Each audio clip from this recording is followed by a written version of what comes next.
Oh, hello, everyone, and welcome to Akame Ga Kill episode 16 review. My God, um, this episode was extremely battle heavy.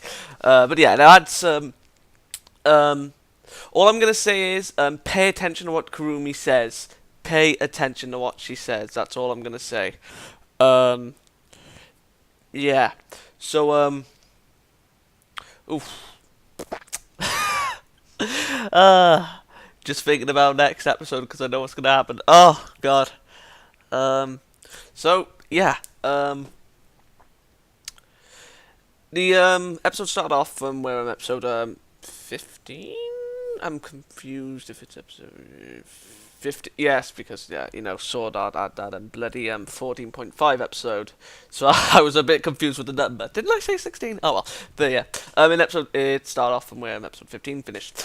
The fight, and we saw the zombies that Kurome had under command. The Danger Beast skeletal, an ape, one of the tribesmen that rebelled, a markswoman, um, a general that Negenda knew, and a guy called Wall.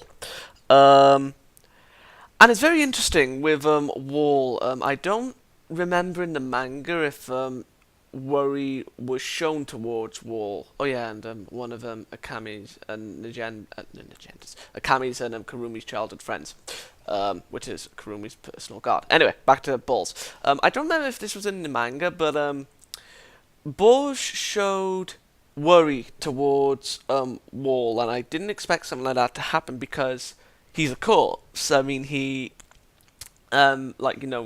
basically a tool. So I was kind of surprised the amount of worry that was shown towards him when when Kurome, no, not Kurome, when Akame defeated him. You could say that was worry for himself, but with his type of nature and his caring side when it comes to others, his vocation aside, I was kind of surprised to see that.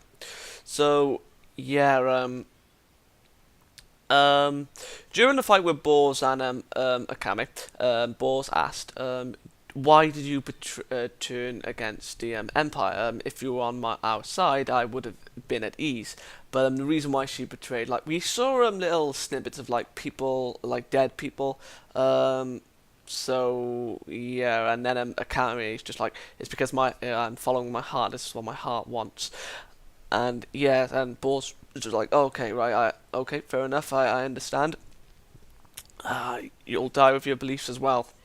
Yeah, oh god, sorry for the cut. I don't know what I was talking about. Hold on.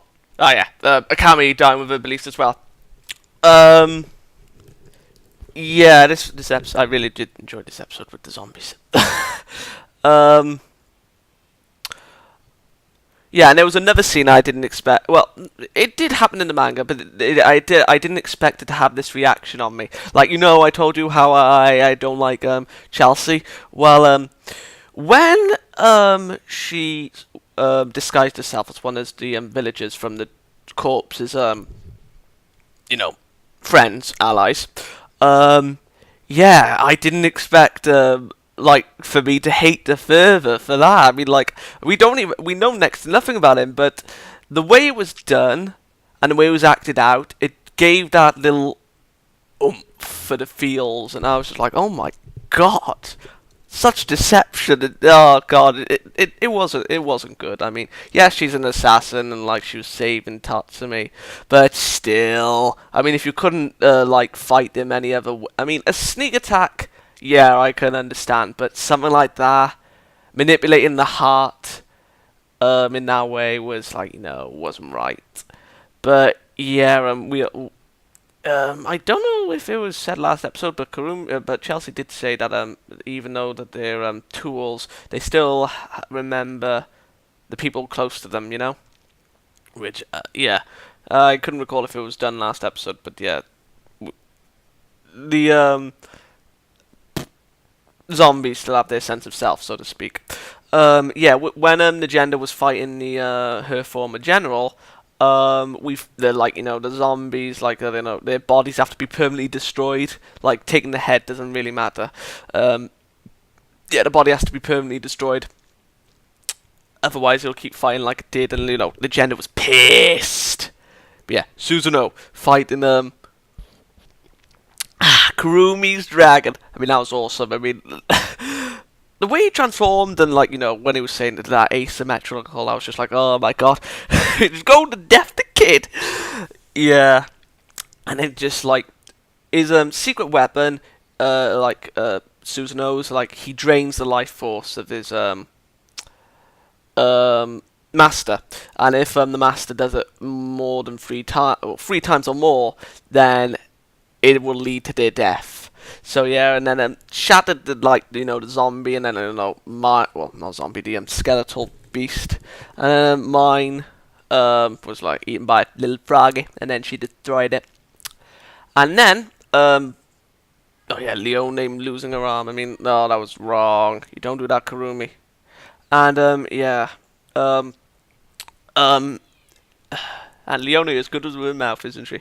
She bit off Boss's Tegu, so she destroyed it, which I don't really get still to this day how she did destroy it. Yeah, she bit off the front, but surely he could repair it with the mechanisms, But yeah, he chucked the gas canister, I suppose, and blew it up, and then it just ended on a fucking cliffhanger.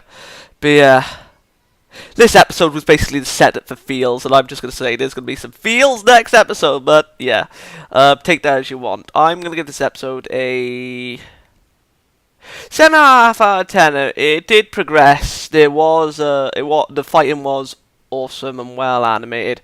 And yeah, a lot of good stuff. No, actually, I'll give it an 8 because of the added scenes, the way it had the effect on me personally. Not added scenes, but the way that they were done, with Boss and that rebellious tribesman. Yeah, it gave that a little oomph. Yeah. So yeah, I will see you next week. Prepare for the field trip. Book your tickets now, mother truckers.